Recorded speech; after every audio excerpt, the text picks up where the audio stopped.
Enumeration form বিলি নিয়ে তথ্য দিল জাতীয় নির্বাচন কমিশন।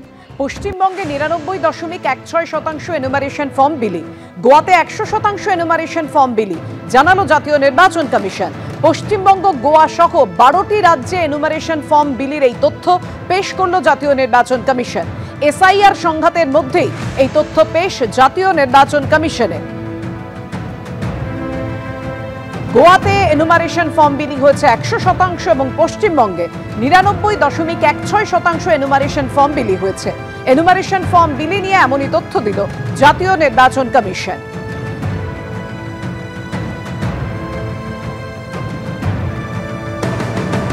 এসআইআর নিয়ে সংঘাতের মধ্যেই তথ্য পেশ জাতীয় নির্বাচন কমিশনের। এনুমারেশন ফর্ম কোথায় কত বিলি হয়েছে তা নিয়ে তথ্য পেশ করল নির্বাচন কমিশন।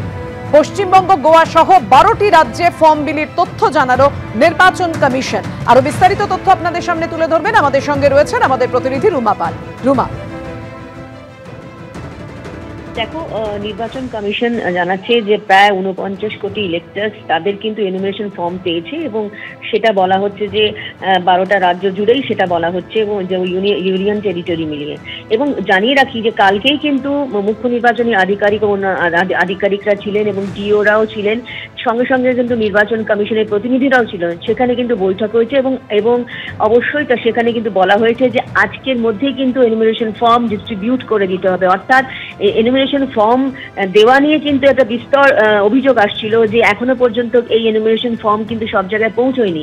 সেক্ষেত্রে এই সপ্তাহে কিন্তু দুদিন আগেই কিন্তু নির্বাচন কমিশনের তরফ থেকে একটা বৈঠক হয়েছিল একদম, তারপরে কিন্তু আবারও কালকে বৈঠক হলো। সেক্ষেত্রে দেখা যাচ্ছে যে বারবার বলা হচ্ছে যে খুব দ্রুত এবং একদম সময়সীমা আবারও বেঁধে দেওয়া হয়েছে, আজকের মধ্যেই কিন্তু সমস্ত এনুমারেশন ফর্ম দিয়ে দিতে হবে। অন্যদিকে আরও একটা বিষয় বলে রাখি যে এনুমারেশন ফর্মের দেওয়ার ক্ষেত্রে কিন্তু আবার জানাচ্ছি যে নির্বাচন কমিশন দেখেছে যে দক্ষিণ 24 পরগনা অনেকটা পিছিয়ে রয়েছে, পশ্চিম বর্ধমান পিছিয়ে রয়েছে, উত্তর 24 পরগনা পিছিয়ে রয়েছে।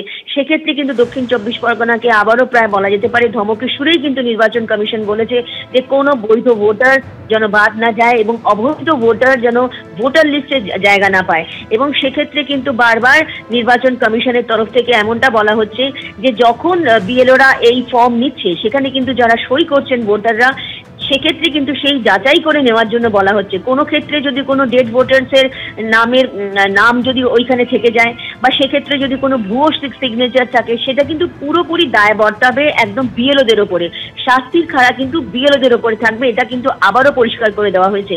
এবং তার সঙ্গে এটাও ঠিক, বিএলওরা যে অসুবিধার মধ্যে পড়ছেন সেক্ষেত্রে ডিজিটাইজ করার ক্ষেত্রে তারা যে অসুবিধার মধ্যে পড়ছেন সেক্ষেত্রেও কিন্তু জেলা থেকে তাদেরকে বলা হয়েছিল নির্বাচন কমিশন সেই বিষয়টা দেখছে এবং মুখ্য নির্বাচন আধিকারিকের দপ্তর থেকেও বলা হয়েছিল যাতে বিএলও অ্যাপ, ইআরও, এইআরও এবং অ্যাডিশনাল বিএলও যারা রয়েছেন তারা যাতে অ্যাক্সেস করতে পারে। সেফটি এবং সিকিউরিটি রেখে নির্বাচন কমিশন বলছে জেলা থেকে কোনো সাজেশন এলে সেক্ষেত্রে তারা সিদ্ধান্ত নেবেন, বিবেচনা করবেন। তবে এটা ঠিক আজকের মধ্যেই কিন্তু সমস্ত এনুমারেশন ফর্ম ডিস্ট্রিবিউট করে দিতে কিন্তু নির্দেশ দেওয়া হয়েছে। ধন্যবাদ তোমায় রুমা।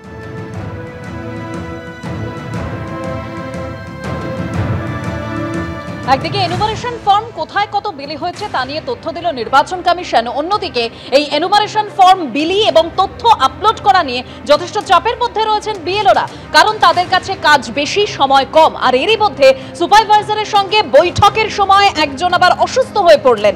কলকাতা পুরসভার 34 নম্বর ওয়ার্ডের ঘটনা। 205 নম্বর পার্টের বিএলও অনিমেষ নন্দী তিনি অসুস্থ হয়ে পড়েন। বেলেঘাটার বেসরকারি হাসপাতালে ভর্তি রয়েছেন অসুস্থ বিএলও। ক্ষোভে ফেটে পড়লেন বিএলওরা।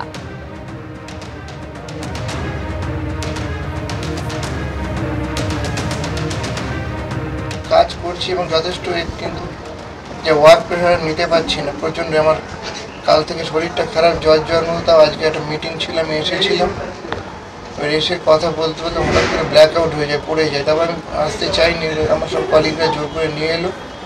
এবং আমার বাবার খুব কম বয়সে হার্ট অ্যাটাকের হিস্ট্রি আছে, বাবা মাত্র 48 বছর বয়সে হার্ট অ্যাটাকে চলে যান। এবং আমি সত্যি আর ওয়ার্ক প্রেশার নিতে পারছি না। আমাদের জীবনটা আগে না কাজটা আগে? সকালে উঠে বাড়ি ঘোরা, তারপরে রাত্রে প্রায় রাত জেগে কাজ করা, একদম আর পাচ্ছি না। আমি বলছি আমাকে হাত জোর করে আমাকে মুক্তি দেওয়া, এই কাজ থেকে আমি পাচ্ছি না।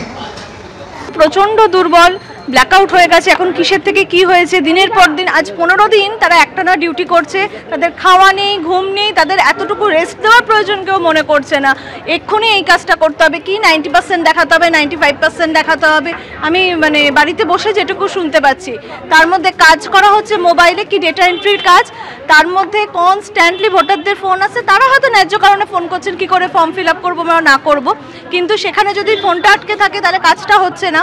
ওদিকে অন্যদিক থেকে চাপ আসছে যে এক্ষুনি করতে হবে, মানে সব মিলিয়ে খুব বাজে পরিস্থিতি। আজ সকাল থেকে ওনার শরীর অত্যন্ত খারাপ, কালকে রাতেও জ্বর ছিল, ওষুধ খেয়ে বারবার বলছিল আমি যেতে পারছি না, কিন্তু তারপরেও জোর করে নিয়ে আসা হয়েছে, যার ফলে এটা হয়েছে। হ্যাঁ, উনি অসুস্থ অবস্থায় বেরিয়েছেন, জ্বরের ওষুধ খেয়ে বেরিয়েছেন, এবং ঘুম হচ্ছিল না। কালকেও বলছিল আমার বুকে পিঠে ভীষণ ব্যথা হচ্ছে, এত মানে ভারী জিনিস টেনে এরকম রাস্তায় ঘুরে কাজ করার তো অভ্যেস নেই না, সব মিলিয়ে মিশিয়ে। অসুস্থ বিএলও এবং তার স্ত্রীর বক্তব্য আপনারা শুনলেন। তারা স্পষ্টতই যেটা অভিযোগ করছেন যে কাজের চাপে অসুস্থ হয়ে পড়েছেন তিনি। সুপারভাইজারের সঙ্গে বৈঠক চলছিল, সেই সময়ই অসুস্থ হয়ে পড়েন ওই বিএলও। অর্থাৎ সময় কম, তার মধ্যেই এত এনুমারেশন ফর্ম বিলি করতে হবে, আপলোড করতে হবে, যথেষ্ট সময় সাপেক্ষ কাজ। সেই কাজ এই কম সময়ের মধ্যে শেষ করা সম্ভব নয়। প্রথম থেকেই এই অভিযোগ করে আসছেন বিএলওরা। বেলেঘাটায় কলকাতা পুরসভার 34 নম্বর ওয়ার্ডের কাজ করছিলেন বিএলও অনিমেষ নন্দী। সুপারভাইজারের সঙ্গে কথা বলতে বলতে হঠাৎই তিনি অসুস্থ হয়ে পড়েন। কাজের চাপ এতটা বেশি দেওয়া হচ্ছে যে অনেকেই তারা অসুস্থ হয়ে পড়ার আশঙ্কা করছেন। 34 নম্বর ওয়ার্ডের যে বিএলওরা কাজ করছেন তারা সহকর্মী অনিমেষ নন্দীর জন্য এই বেলেঘাটা এলাকার বেসরকারি হাসপাতালে এসেছেন তাকে দেখতে, এবং সেখানেই তারা তাদের ক্ষোভ উগরে দিচ্ছেন যে মানসিকভাবে এবং শারীরিকভাবে তাদের উপর যে চাপ পড়ছে, কাজের যে চাপ পড়ছে, তারা অসুস্থ হয়ে যাওয়ার জন্য তারা আশঙ্কা করছেন। তাই এরকম অভিযোগ উঠে আসছে যে রাত্রিবেলায় 2:30 নাগাদ ফোন আসছে ভোটারদের, তারা এনুমারেশন ফর্ম ফিল আপের বিষয়ে সাহায্য চাইছেন।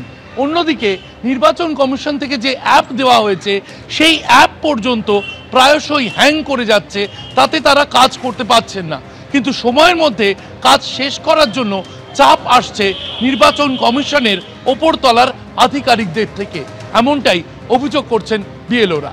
ক্যামেরায় দীপ্ত চক্রবর্তীর সঙ্গে শিবাশিস মৌলিক, এবিপি আনন্দ, কলকাতা।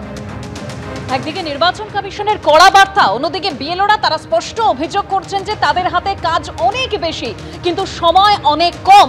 তাই এই কম সময়ের মধ্যে তারা কিভাবে কাজ সারবেন তারা বুঝতে পারছেন না। এবং যে ঘটনা আপনাদের সামনে তুলে ধরছি, অনিমেষ নন্দী কলকাতা পুরসভার 34 নম্বর ওয়ার্ডের 205 নম্বর পার্টের বিএলও, তিনি অসুস্থ হয়ে পড়েন সুপারভাইজারের সঙ্গে বৈঠক চলাকালীন, এবং তার পরিবার যেটা স্পষ্ট অভিযোগ করছেন কাজের এত প্রেসার, তার জন্যই অসুস্থ হয়ে পড়েছেন অনিমেষ নন্দী।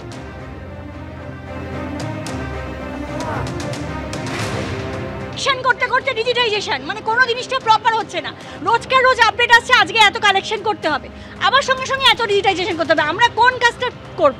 সারাদিন কালেকশনে বেরোলে এসে আমার বাড়িতে ঢুকেই সারাদিন একটা ডিজিটাইজেশন করতে কত সময় লাগে একটা করে ফর্ম? আমাদের ডিজিটাইজেশনের আমাদের কোনো প্রপার ট্রেনিং ছিল না, হুট করে ওই কাজটা চাপিয়ে দেওয়া হয়েছিল। প্রথমে বলা হয়েছিল যে আমরা ফর্ম দেবো, বাড়ি বাড়ি ফর্ম নিয়ে চলে আসবো, ফর্ম নিয়ে এসে ইসিআইকে জমা দেবো। হুট করে আমাদের বিএলও অ্যাপসে কী করলো, ডিজিটাইজেশন একটা অপশন করে দিল, এনুমারেশন ফর্ম ফিল বলে একটা অপশন করেছে। ডেড ভোটার, ভোটারের কোনো রকম কোনো গাইডলাইন্স নেই। যাদের 800, যাদের 900, যাদের 1100, যাদের 1200 ভোটার, তারা কি করে ডিজিটালাইজেশনটা করবে? আমাদের কোনো টাইম জ্ঞান কোনো নেই। বলছে আজকে এইটা দিয়ে দিন, কালকে ওটা দিয়ে দিন, মানে মানসিক প্রেশারে আমরা বিপর্যস্ত হয়ে পড়ি। আমি নিজে ডায়াবেটিক পেশেন্ট, বা প্রত্যেক দিন 500 পাওয়ারের 2টো করে ওষুধ খাই, তারপরেও এরকম মানসিক চাপ দেওয়া হচ্ছে। এই চাপ নিয়ে যদি আমার কোনো অঘটন ঘটে যায়, তারপরে তার দায় কিন্তু ইসিআই নেবে না। এত রকম প্রেসার দিচ্ছে, আমরা জাস্ট পারছি না একটার পর একটা আমি নিতে। আমার 930 ভোটার, 34 নম্বর ওয়ার্ড, 217 পার্ট। আমি প্রচণ্ড অসুস্থ হয়ে পড়ছি, হয়তো আমার মনে হচ্ছে আমি আর সেরিব্রাল অ্যাটাক হয়ে আমি মারা যাব। আমি এখন মাঝ রাস্তায় পড়ে দাঁড়িয়ে আছি, আমি না এখানে কাজ করতে পারছি না ওখানে, এত মেন্টাল প্রেশার আমরা নিতে পারছি না। আমি জাস্ট অসুস্থ হয়ে গেছে, আমি পারছি না। আর তার মধ্যে একটা করে ফর্ম দিচ্ছি, 10 জন করে বোঝাতে হচ্ছে, আর বলছে যে আমরা কোনো ফর্ম ফিল আপ করবো না ম্যাডাম, ইয়েতে করে রাখবো, আপনি এসে দেখবেন। সেটা কি আমাদের পক্ষে পসিবল? আমাদের পক্ষে পসিবল বলুন তো? একটা লোকের আমি নাম ওখানে তুলছি, সেই সময় 4টে ফোন এসে গেল, আমার মনোসংযোগ নষ্ট হয়ে গেল। এবার ধরুন টাইটেল চক্রবর্তী সেখানে যদি চৌধুরী হয়ে যায় সে দায় তো আমার হবে। তো এইটা তো বুঝতে হবে, একটা ফোনে সে ফোন ধরবে, পাবলিকের সঙ্গে কমিউনিকেট করবে, আবার সে ডিজিটাইজ করবে, একটা নাম্বারের ওপর কীরকম চাপ পড়ছে। প্লাস আমাদের বিএলও অ্যাপটা হ্যাং করে যাচ্ছে থেকে একটা করছি হচ্ছে না, বসে আছি।